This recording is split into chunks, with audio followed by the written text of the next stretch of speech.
प्यार का पहला नाम राधा मोहन। मोहन के ऊपर अटैक करेगी उसी की बहन केतकी, जहां दामिनी के साथ देखकर केतकी मारने की कोशिश करेगी मोहन को।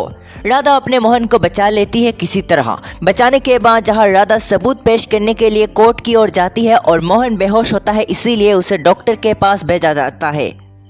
डॉक्टर के पास भेजे जाने के बाद जहां मोहन को जब होश आता है, वो राधा का नाम पुकारता है। इसी के साथ जहां केतकी उसके ऊपर अटैक कर देती है कुछ पुराने बातों को लेकर। जहां 9 साल पहले केतकी और मोहन के बीच एक लड़ाई हुई, उसी का बदला लेने के लिए मोहन के ऊपर अटैक कर देती है और साथ ही साथ केतकी के अटैक से जहां मोहन पूरी तरह से टूट जाएगा।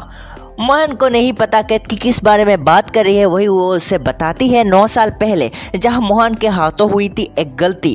केतकी को लेकर माना जा रहा है केतकी मोहन की सौतेली बहन है और मोहन ने ही उसकी मां को जेल में भेजा और इसीलिए इतने सालों से वो इस मौके का इंतजार कर रही थी कि कैसे वो मोहन को नुकसान पहुंचा सके।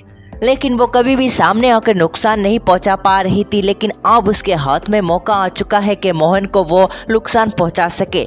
ना तो राधा है ना घर वाले कोई है और इसी के साथ मौका देखकर वो उसे मारने की कोशिश करती है। लेकिन इसी के साथ जहां तुलसी की आत्मा सेव करती है मोहन को केतकी से, लेकिन केतकी से बचाने के साथ साथ जहां मोहन ये सच किसी को नहीं बताएगा और जहां तुलसी उसे बचा लेगी सबके सामने। और बचाने के बाद जहां मोहन को ये लगेगा कि ये गलती से और केतकी ने उसे गलती से मारने की कोशिश की, इसीलिए वो अपनी बहन को माफ़ करेगा और कहेगा वो त्रिवेदी परिवार में किसी को नहीं बताएगा और साथ ही साथ वो अपनी ज़िंदगी की नई शुरुआत करे उसके साथ। इन्हीं बातों को सुनने के बाद केतकी रोने लगती है, लेकिन साथ ही साथ केतकी अपना बदला लेना चाहती है, इसीलिए वो मोहन से कहती है उससे गलती हो गई है और वो अपनी गलती से शर्मिंदा है और साथ ही साथ उसे मोहन को लेकर गलतफहमी आती। लेकिन साथ ही साथ जहां आगे देखने को मिलेगा केतकी अपने बदले को पूरा करने की कोशिश करेगी मोहन के साथ और आगे क्या होता है देखना होगा दिलचस्प। और इसी के साथ जहां दामिनी का भी पर्दाफाश हो जाता है और दामिनी के जाने के बाद केतकी का असली चेहरा आएगा सबके सामने धीरे धीरे और केतकी जहां मोहन को मारने की कोशिश करेगी। आज की रिपोर्ट में इतना ही।